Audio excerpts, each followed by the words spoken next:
एवं जवाहरलाल नेहरू विश्वविद्यालय के संस्कृत एवं प्राच्य विद्या संस्थान के आचार्य एवं वेदांत, न्याय आदि शास्त्रों के विशेषज्ञ विद्वान आदरणीय झा जी से अनुरोध करता हूं अपने उद्बोधन से हमें अनुग्रहित करें।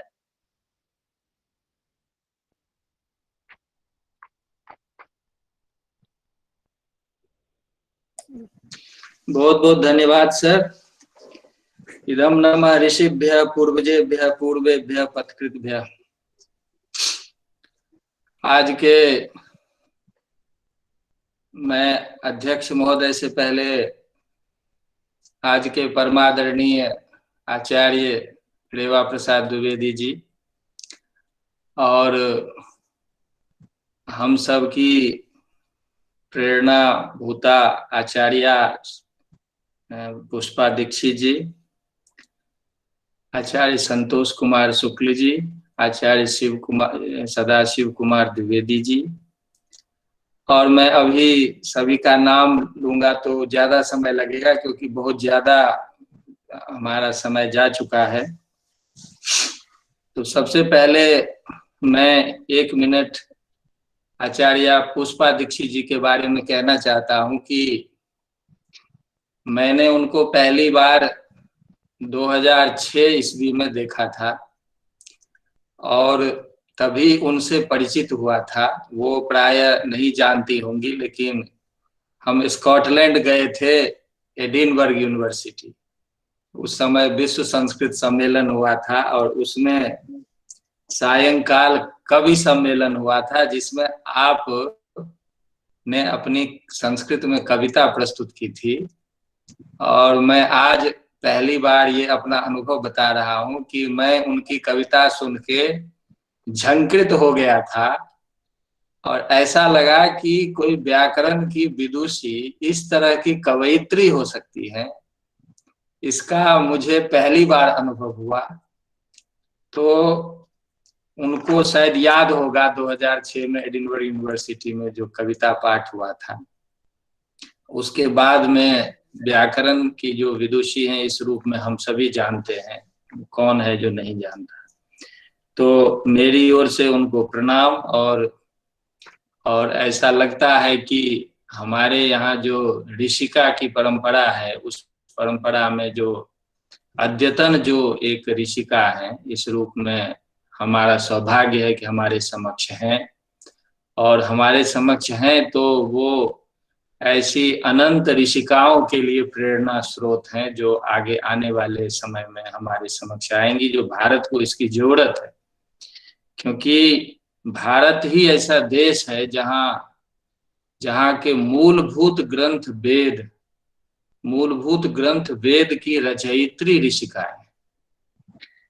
दुनिया में किसी धर्म ग्रंथ में ये सौभाग्य स्त्री को नहीं प्राप्त हुआ कि वो उसकी रचयित्री बन सके, लेकिन जो हमारा उच्चभूत ज्ञान है उसकी रचयित्री ऋषिकाएं हैं। और उस समय से लेकर आज तक, बीच में न्यूनाधिक्य भले ही हुआ हो, लेकिन आज तक उसकी अविच्छिन्न परंपरा है। और आप आज उसी परंपरा की आप एक प्रतिनिधि हैं। तो इस रूप में हम सबका आपको प्रणाम है और हम बहुत कृतार्थ हैं कि इस तरह का हमें देखने को अवसर प्राप्त हुआ है। तो सबसे पहले ये बात है। दूसरी बात मैं बस 5 मिनट लूंगा क्योंकि बहुत ज्यादा विलंब हो चुका है और आगे जब ऐसा समय आएगा तो हम फिर इस पे विचार विमर्श करेंगे।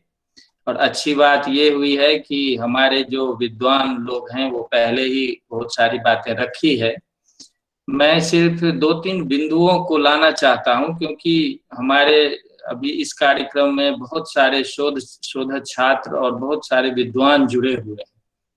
तो हम इसको जिस परिश्रम से या जिस दृष्टि से इस विज्ञान भाष्य को लिखा गया है और जो वेद की धारा इस रूप में प्रस्तुत हुई है, तो उसमें सबसे पहला जो मुझे दिखा, मैं ज्यादा नहीं अध्ययन कर पाया क्योंकि उतना समय नहीं मिल पाया। बीच में डॉक्टर गुलाब कोठारी जी से मेरी कई बार चर्चा हुई तो उन्होंने अक्षर यात्रा जो है वो पूरी सामग्री भेजी है, जिसको अभी कुछ समय पहले प्रधानमंत्री जी ने विमोचन किया था, तो वो भी देखने का है। लेकिन अभी मुझे लगता है इसमें बहुत ज्यादा इसमें देखना पड़ेगा, परिश्रम करना पड़ेगा। लेकिन एक जो पंक्ति मुझे मिली इसमें कि उन्होंने स्पष्ट रूप से कहा है कि जब हम उपनिषदों का अर्थ कर रहे हैं तो ये दार्शनिक अर्थ नहीं कर रहे, ये साफ साफ उन्होंने लिखा है कि हम इसका वैज्ञानिक अर्थ कर रहे हैं और विज्ञान भाष्य का लक्ष्य भी यही है। तो हमें इसकी ओर जरूर हमें देखना है, और हमारे जो शोधार्थी हैं या हमारे जो हैं कि जब भी हम इसको देखें तो विज्ञान की दृष्टि से देखें। और ऋषि शब्द ही ये बताता है कि हमारी विज्ञान की परंपरा है। विज्ञान को आज के संकुचित अर्थ में जब हम देखते हैं तब वो मेटेरियलिस्टिक साइंस होता है, लेकिन हमारे यहाँ जो विज्ञान है वो विज्ञान भूत से लेकर और ब्रह्म तक का अनुभव, भूत से लेकर और ब्रह्म तक का जो अनुभवात्मक ज्ञान है वो विज्ञान है। बार बार गीता में भगवान कृष्ण, अभी हमारे कुछ विद्वानों ने इसकी चर्चा भी की थी कि बार बार कृष्ण गीता में कहते हैं कि ज्ञानम विज्ञान सहितम यज्ञात्वा मोक्ष से शुभात्, ज्ञान सहित विज्ञान बताऊंगा और ज्ञान विज्ञान तृप्तात्मा कूटस्थो विजितेंद्रिय। ज्ञान विज्ञान सहित जो व्यक्ति है वही तृप्तात्मा है। ज्ञान विज्ञान सहित जो ज्ञान को जानता है वही अशुभ से वो दूर हो सकता है, नहीं तो अशुभ नहीं जा सकता जल्दी। तो इस प्रकार की जो बार बार बातें आ रही हैं और अर्जुन को बार बार कृष्ण ये संकेत कर रहे हैं, तो वो विज्ञान, मैं आचार्य शंकर की जो पंक्ति है, कई जगह उन्होंने ऐसी बात लिखी है कि शास्त्रोक्त पदार्थानां परिज्ञानम बोधः विज्ञानम, शास्त्रोक्त पदार्थानां बोधः ज्ञानम और शास्त्रतः ज्ञाता नाम तथा एव स्वानुभव करणम विज्ञानम। कि जिस प्रकार से शास्त्र का अध्ययन करने से हमारा संस्कार बनता है वो ज्ञान है, लेकिन उसका जो अनुभविक पक्ष है, जब हम उसको अनुभव करते हैं तब हम उसको विज्ञान कहते हैं। और यही भूत से लेकर और ब्रह्म तक का जो शास्त्र के द्वारा ज्ञान और उसका अनुभव, ये विज्ञान है। और इसको उद्देश्य बना करके जो है इस विज्ञान भाष्य को प्रस्तुत किया गया है। मुझे जैसे एक दृष्टिपात करने से ऐसा लगा, और नाम भी उन्होंने इसीलिए ऐसा रखा है। तो एक बात यह है कि हमें इस दृष्टि से जरूर उसको देखना चाहिए।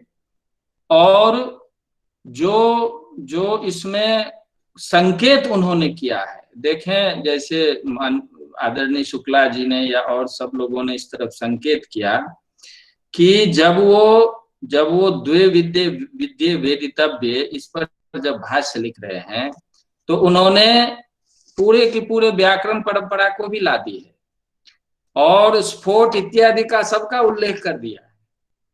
और उसके साथ ही उन्होंने जो अनुभवात्मक रूप है उसको भी प्रस्तुत किया है। उन्होंने सीधे कहा है कि जो ब्रह्म का जो अनुभवात्मक पक्ष है वह बिना गुरु के नहीं हो सकता, क्योंकि सिद्धांत का ज्ञान तो बिना गुरु का भी संभव है, भले ही कम हो या ज्यादा हो, लेकिन अनुभव कराना, विशेष रूप से जो सूक्ष्म तत्व है, सूक्ष्म तत्व का अनुभव कराना बिना गुरु के संभव नहीं है, बिना अनुभूत आचार्य के संभव नहीं है। आज भी विज्ञान में ऐसा होता है, आप जितना भी फिजिक्स पढ़ लें, केमिस्ट्री, भले ही वो भूत विद्या है, लेकिन जितना फिजिक्स केमिस्ट्री पढ़ लें, जब तक आपको प्रैक्टिकल टीचर नहीं कराएगा तब तक आप नहीं समझ सकते उसको। तो ये जो हमारी परंपरा है छांदोग्योपनिषद की कि आचार्यवान पुरुषो वेद पंडितो मेधावी गांधारान एवं संपद्येत एवं ही आचार्यवान पुरुषो वेद। आचार्य, जिसके आचार्य से युक्त व्यक्ति है वह इसको जानता है। इसी को उन्होंने यया अक्षरम अधिगम्यते, ये जो अक्षर के ज्ञान की बात उन्होंने की है उसको स्पष्ट रूप से कहा है कि ये अनुभवात्मक विद्या है और अनुभवात्मक विद्या बिना गुरु के संभव नहीं है। इसीलिए हम अपने यहाँ आचार्य की वो महती परंपरा है, और आचार्य शंकर को भी हम जब देखते हैं तो बार बार इस चीज को लाते हैं कि शास्त्रज्ञोपि ब्रह्मानुसंधानम स्वयमेव न कुर्यात्।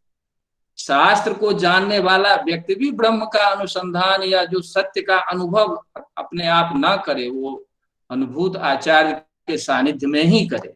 तो इस दृष्टि से मुझे जैसे लगता है कि इसको हमें विशेष रूप से अनुभवात्मक का नहीं कि केवल मेटेरियलिस्टिक एक्सपीरियंस, हमारा at all level from gross to the supreme truth, ये हमें संकेत एक मिलता है जो हमारे जो रिसर्चर हैं उनकी दृष्टि से मैं इस बिंदु को लाना चाहता था। दूसरा जो इसी से जुड़ा हुआ एक बिंदु है कि आज हम देख रहे हैं कि विज्ञान में जो कुछ प्रश्न है, जो ज्वलंत प्रश्न क्या है कि आज जो एक ग्रुप है साइंटिस्ट का, उसमें मैक्स प्लैंक है, उसमें इरविन श्रोडिंगर है, उसमें रॉबर्ट ओपेनहाइमर है, उसमें वर्नर हाइजेनबर्ग है, ये ग्रुप है साइंटिस्ट का। ये सारे ग्रुप जो हैं ऐसा मानते हैं कि consciousness is the fundamental truth and matter is the derivative of that consciousness. तो कॉन्शियस चेतन तत्व जो है यह सृष्टि का मूल आधार है, ऐसा विज्ञान का एक ग्रुप मानता है। इवन आइंस्टाइन कहते हैं कि there is some mysterious player. तो ये एक ग्रुप जो है, ये इससे जो हम कहते हैं यथोर्णनाभिसृजते गृह्णते च यथा पृथिव्याम औषधयः संभवन्ति। तो ये शास्त्रीय दृष्टि से या हमारी परंपरा की दृष्टि से तो एक चीज है, लेकिन अनुभवात्मक रूप से जितना तक मेटेरियलिस्टिक साइंस पहुंचा है उतना तक भी हम ये देखें तो वो भी इसी प्रश्न में उलझे हुए कि चेतन तत्व मूल कारण है या जड़ तत्व मूल कारण है। एक कहता है कि हम नॉन डुअलिज्म मानते हैं लेकिन it is materialistic non dualism. एक कहता है नहीं, it is non dualism as conscious being. तो इस दृष्टि से जब हम देखते हैं तो भी बहुत इसमें संकेत मिलते हैं कि आप इस तरह का अध्ययन जरूर करें। मैं तो संतोष जी को बार बार आग्रह करता हूं कि इसका एक दो एक्सपेरिमेंटल भी काम होना चाहिए। एक्सपेरिमेंटल, आप एक साइंस का, जैसे अपने सेंटर में हमने एक काम शुरू किया है जो ओम प्रकाश कर रहा है और उसमें हमें 90% से ज्यादा सफलता मिल चुकी, सारे पॉजिटिव सिग्नल्स आए। इसका मतलब ऋषि प्रदत्त ऐसी बहुत सी विधाएं हैं, जिन विधाओं को हम ट्रेस करें और उसको एक साइंटिस्ट के साथ लेके उसको यदि हम एक्सपेरिमेंट करें तो ऐसे ही रिजल्ट आएंगे, तो फिर हमारे ऋषित्व का क्लेम अपने आप बनने लगता है। ठीक है, हम अतीन्द्रिय लेवल पे अभी नहीं कर सकते, लेकिन स्थूल लेवल पे तो बहुत कुछ कर ही सकते हैं। तो एक चीज है जो इसको हमें जरूर इस भाष्य के आधार पे हमें आगे बढ़ाना चाहिए। और ज्यादा मैं अब इसको समाप्त कर रहा हूं, लेकिन एक चीज जो और एक पॉइंट से और कि एक बात जो आई है कि जो हम खंडन मंडन न करें, ये एक चीज है, लेकिन शास्त्रार्थ बहुत जरूरी है। शास्त्रार्थ बहुत जरूरी है, क्योंकि जैसे मैं एक उदाहरण दे रहा हूं कि जैसे अभी योगेंद्र जी ने भी और मैंने भी पढ़ा है इसको वहां पे कि क्षर, अक्षर, अव्यय, ये 3 लेयर को उन्होंने जो लिया है, जो एक्चुअली में गीता के 15वें अध्याय का है कि क्षरः सर्वाणि भूतानि कूटस्थोक्षर उच्यते। फिर उसके बाद उत्तम पुरुष की बात आई है जो ईश्वर कहा है उसको। तो ये 3 लेयर, और उन्होंने ठीक से रखा कि क्षर में अक्षर जो है वो क्षर में व्याप्त है और अक्षर में अव्यय व्याप्त है। इस तरह से एक ठीक बात है, लेकिन अब अव्यय को ईश्वर तत्व हमने मान लिया है इस व्याख्या के अनुसार। लेकिन अब उसी 15वें अध्याय का जब हम पहला श्लोक लेते हैं कि ऊर्ध्वमूल मधः शाखम अश्वत्थम प्राहुरव्ययम छंदांसी यस्य पर्णानि यस्तम वेद स वेदवित्। अब वहां जो ऊर्ध्वमूल मधः शाखम अश्वत्थम प्राहुरव्ययम, वो अश्वत्थ को अव्यय कहा है। अब अश्वत्थ को अव्यय कहा है, यहाँ पर संसार का, यानी ये जो द्वा सुपर्णा सयुजा सखाया की जो बात हो चल रही थी, तो वहां उन्होंने एक अव्यय रूप वृक्ष को माना है। वृक्ष को मतलब कि वो परम ईश्वर रूप वृक्ष है जिसमें क्षर अक्षर है, ये जैसे कि यहाँ है। लेकिन अब गीता के 15वें अध्याय के पहले श्लोक और फिर तीसरे श्लोक को जब आप देखते हैं, तो तीसरे श्लोक में है कि अश्वत्थमेनम सुविरूढ़ मूलम असंग शस्त्रेण दृढ़ेन छित्त्वा, कि वो अव्यय रूप जो वृक्ष है, आचार्य शंकर कहते हैं भ्रश्चनात् वृक्ष, वृक्ष वो है। अश्वत्थ का अर्थ करते हैं कि न स्व तिष्ठति थी अश्वत्थ, जो कल है कि नहीं है इसका जिसको पता नहीं उसको अश्वत्थ कहते हैं। संसार का चूंकि आज है कल है नहीं है, परसों है नहीं, इसीलिए इसको अश्वत्थ वृक्ष से इसकी तुलना की गई है। तो अब अश्वत्थ को यदि हम अव्यय उस रूप में मानते हैं, ईश्वर रूप में मानते हैं, तो फिर ये जो गीता का श्लोक है कि अश्वत्थमेनम सुविरूढ़ मूलम असंग शस्त्रेण दृढ़ेन छित्त्वा, तो उसको जब आप त्याग रूप या अनासक्ति रूप जो आपका व्यवहार है और ज्ञान से उस अव्यय रूप वृक्ष का छेदन करना चाहिए, तो अब उसका उसके साथ अर्थ कैसे घटाएंगे? ऐसे 50 विषय है जिस विषय को हमें आगे ध्यान में रख के शास्त्रार्थ लाना है। शास्त्रार्थ लाना है का अर्थ निर्धारण करना, और अर्थ निर्धारण जब करेंगे तो फिर अपने आप अर्थ जो है वो प्रकट होता जाता है। तो ये एक जो दृष्टि है, बाकी अब कभी समय मिलेगा तो हम इस पे विस्तार से चर्चा करेंगे, लेकिन आज समयाभाव के कारण मैं सिर्फ 2-3 बिंदुओं पे संकेत किया।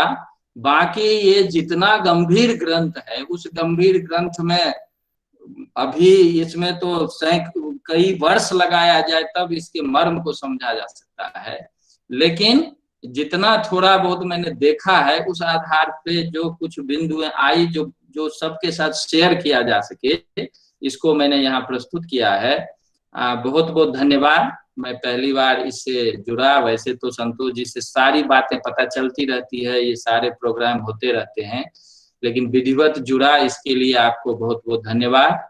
एक बार फिर जो मैडम रेणुका मिश्रा जी हैं उनको मेरा सादर प्रणाम, और मैडम एक बार जो आचार्य पुष्पा दीक्षित जी हैं उनको एक बार पुनः प्रणाम करते हुए, और रेवा प्रसाद द्विवेदी जी को पुनः प्रणाम करते हुए, और सभी को प्रणाम के साथ में अपनी वाणी को विराम देता हूँ।